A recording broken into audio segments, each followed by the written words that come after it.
જોયો, કોંગ્રેસનો જોયો અને ભાજપનો જોયો. હું ભાજપ વખાણ જ કરો. અહીંયા હોય તો હાથે જ કહું.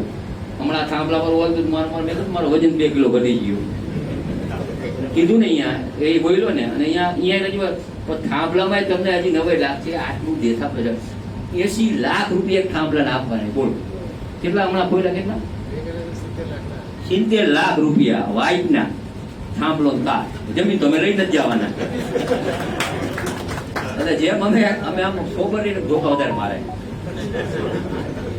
કોઈક એવો હોય અહીંયા નેતા, કોઈ પાસે જઈ જ ન આપો. કોઈ પાસે જવું હોય તો એમાં તો દલાલ જ હોય, કોઈ સાંભળે નહીં. 70 લાખ ઓછા કહેવાય મને પેલા કયો. એક થાંભલો નાખી તાર નાખી 70 લાખ એના વાઇટનો છે. જમીન તમારે ખાતે છે નહીં. એટલે કહેવાનો અર્થ એ કે સરકાર બહુ પોઝિટિવ બધી બાબત. એમાં અમે પોઝિટિવ. અને એ પોઝિટિવ એમાં કે આપણે ઉદ્યોગપતિ સાહેબ, હું એવું ત્રીજું કારખાનું